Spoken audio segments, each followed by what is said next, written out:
I have a little announcement to make here. On this past Saturday, I proposed to my girlfriend, now my fiance, Miss Tanya. Yes, I did. And even though I had had cortisone injections in both knees the day before, and my knees looked like they had titties on them, I went down on one pretty hard, and I stayed down there to show her what I would do for her. And the reason I'm bringing that specific thing up at this specific time is because we talked about that before I proposed to her and a little bit after, about how important it is to get away from your devices, get out into nature. And this may not have anything to do with education, but it does have something to do with human nature. We are still creatures of this earth. And if you don't connect with it in nature once in a while, you're going to have a part of your spirit die. And I don't think it can be resurrected. So I think it's important for you to get out at least once every couple of weeks and just, I don't care if you just fucking stand in the woods for 10 minutes. It's just, there's something there that we have not figured out how to measure yet. It's real, and you know it when you go out and you spend some time in nature, and then you come back home, you can feel it. You know it's real. I can't put a name on it. Science doesn't know what it is yet, but I think we're going to discover one day. I don't know what it is. It's something to do with the way we relate to the planet. It could be electronic in nature. It could be chemical. It could be a combination. But something is going on there. And when you detach a human from his natural environment, bad things happen. Almost always. Whether it's in cognitive function or depression. Things like that. Andrew says TV BS, worthless drunk, worthless. Well, you're drunk if you watch it, but TV BS is worthless junk, and I agree. I don't watch a lot of TV. I watch hockey games. Some people would say, "Well, Kevin, you telling me?" Hey, Barco, welcome to the chat. 99% of people who get divorced have been engaged. Well, we're going to be the 1%, Barco. You know, this wouldn't be the first time I've been in the 1%. Let's take a look at. I got to close a couple of tabs here, and we're going to go ahead and take a quick look at this, what I was telling you about the value of a liberal arts education in today's marketplace. Because one of the first things you'll hear, I know a lot of people that listen to this show, I don't know why, but they tend to lean to the right, or more conservative. And one of the things you'll typically have on the right is your business majors. The right kind of supports big business. And the reason the left tries to combat that sometimes is because that support of big business often tramples individual rights, or at least so is their perception. Well, I'm all for people that are business majors, and I think the country's better for it. But I don't think we can just write off liberal arts educations as somehow useless or not practical or applicable in the workplace, because that's crazy. Your overall intelligence is not determined by how much math you can do. There are other things to learn about the world and its people. Not the least of which is the history of its people, and that says so much about our present and future, and that's often overlooked. We're looking at this article, and I'm going to go ahead and share the link right now.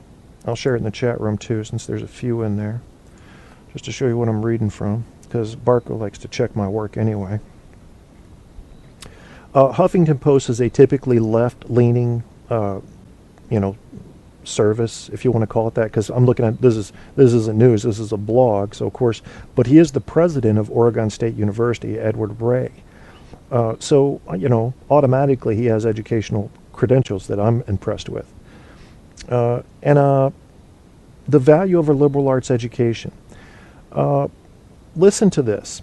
The STEM disciplines, as I told you earlier, are eminently worthy areas of study. He doesn't argue that. Anxious parents often counsel their children to pursue these disciplines because job prospects are seemingly better in STEM areas. And again, STEM, for those that didn't know, is science, technology, engineering, and math. Okay, we're talking left brain stuff. But in today's world of changing demographics, 24/7 news cycles, global marketplace, liberal arts are critical to success in every economic sector. There can be no doubt that they play an essential part in providing a foundation for learning in every professional field. Now you're saying, prove it.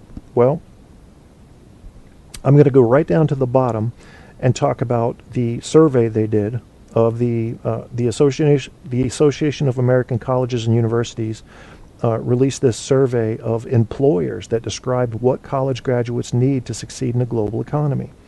The findings clearly underscore the importance of the liberal arts. Now, for this demo, I want you to imagine a person who's spent all his college time in math, science, okay? Spent all his time there, maybe some business courses. Then picture one who stayed completely away from the sciences and just went with the liberal arts. And then listen to what employers are saying. Nearly all of those surveyed, 93% of these employers, said that a demonstrated capacity to think critically, communicate clearly, and solve complex problems is more important than a candidate's undergraduate major. More than 9 in 10 want those they hire to demonstrate ethical judgment. You're not going to get that in STEM. And integrity, intercultural skills, and the capacity for continued new learning. More than 3/4 of employers want more emphasis on critical thinking. Hello, my name's Kevin. I talk about critical thinking all the damn time, y'all. Thank you. Complex problem solving. Okay, that's kind of a STEM thing. Written and oral communication. We're back to liberal arts. And applied knowledge in real-world settings. Nearly 3/4 would recommend this kind of education to a young person they know as the best way to prepare for success in today's global economy. Nearly 3/4 of these employers. I shared this article in the chat room, and I'm going to go share it on the Facebook. For those of you that are not in the chat or are listening on iHeart, later we will be able to direct you to this article. I don't know how many people, I often wonder, how many people actually use the references that I provide to go follow up. I'd like to do a survey of my own one time on that. So we're going to be done now talking about the value of a liberal arts education. The rest of that article is very interesting, and you should read it, regardless of which side you favor, STEM or liberal arts. I think they're both important. Mine was fairly well mixed. I'd say it was 70% liberal arts and 30% sciences. But again, I already had my training in technical field and continue to get training after college in the technical field. And so I wanted to round myself out. Did I do that? I don't know. I don't fucking know. It's all perceptive. It's all perceptive. And we have retarded perceptions, people. We're humans. We are fundamentally flawed on many levels. And for some reason, there's this global error in assessing ourselves where we think we're really great. And we're below work in progress. We're pretty fucktarded by design. Our perceptions are not accurate most of the time. And we tend to, it's the ego is at work. The ego, I guess without the ego, we wouldn't give a shit about ourselves and we'd walk off cliffs. And maybe that's what kept us alive, the ego. But fuck, let's take a look at it now. Are you ready to analyze yourself? This is something human beings have been notoriously bad at. We've only started in the last few thousand years to truly look at ourselves. Inflection, look inside, see what's broken, see what's okay, see what needs work, see what doesn't exist. Compare yourself to others, compare yourself to ideals, compare yourself to animals. Find out where you are. There's reality. It's hard to get passionate, for me, about education, except for one part of education, and that is the tolerance level. Barco, Northern Michigan, what in the hell is he talking about? Some young people need to stick their dick in the outlet a few times to figure out it's not a good idea. Well, that is the most effective way to gain an education. And I'm going to read you some of these quotes, speaking of methods to gain an education. And I disagree with some of these quotes. And these are by relatively famous people. Well, I think most of the ones I'm going to read are from famous people. Now, I've got two types of quotes up because you know I love to paint by contrast. The first one is quotes about education, okay? And I got Brainy quote up here. But the second one is quotes about the uneducated, painting by contrast. I want to see who came out and spoke directly about being uneducated, and there weren't a whole lot of recognizable names there. But we will look at some. So first, let's talk about the value of a good education according to these famous people. I mean, I'm never going to be famous, so you're probably just going to write off what I say anyway. Let me cite some famous people you probably respect. Nelson Mandela. Education is the most powerful weapon which you can use to change the world. It's been said. Yes, yes, Nelson, we love you, but it's been said. Aristotle, the roots of education are bitter, but the fruit is sweet. Well, that's cute, but it doesn't really do much for me. Education is not preparation for life. Education is life itself. Thank you, John Dewey. And I agree with that. Education for education's sake, people, get it. Don't fucking ask why. I mean, you can ask why while you're getting it. Just get it. Just get it. If for no other reason than you may be locked up in a room by a terrible prisoner in the Middle East, you'll have shit to think about. Fun stuff. Facts. Combining complex sets of ideas to come up with solutions to problems. You can do all that right in your brain without your device in the dark room. That's not really a great reason to get a big education, given the likelihood of something like that happening, but it is something to consider. Maya Angelou said, my mother said I must always be intolerant of ignorance, but understanding of illiteracy. That some people unable to go to school were more educated and more intelligent than college professors. College professors, in my experience, know their shit. You can't just walk into a classroom and start teaching. So I just want to put that out there.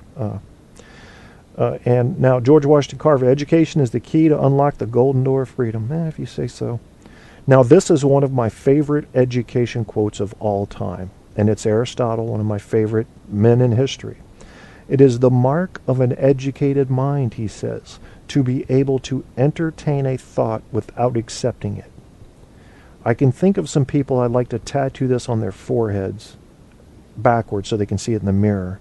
It is the mark of an educated mind to be able to entertain a thought without accepting it. And you know what that's really saying? It's saying you could look at both sides or all three or all four sides of an issue, but it's also saying you've got to be tolerant because you have to have empathy. And the reason you have to have empathy to succeed at this is you can't imagine being someone with a different position on this issue unless you have empathy, because that's what it is. You're stepping outside of your shoes into the person you're debating with, into their shoes, and you're looking at it from their point of view. Someone without empathy cannot do that. And this is really the whole goal of what I wanted to do tonight, was to show that not only do I believe this, but it's also just been my basic experience that people who are well educated tend to have empathy for their fellow humans. That doesn't mean you have to be a bleeding heart liberal and go stand in front of trees that are going to be cut down, okay? What it does mean is that you're not a cold bastard who thinks that your color and your sex is the only one that should be protected. And frankly, they can go to hell as long as you're protected. That's usually what it ends up as. This is something that Helen Keller said when she said that the ultimate best outcome of education is tolerance. And I believe that. And I don't think I know we don't focus on that enough in America. Taking a walk in somebody else's shoes. Barco, can you take a walk in Andrew's shoes? Please. I would like you, Barco, in the chat room.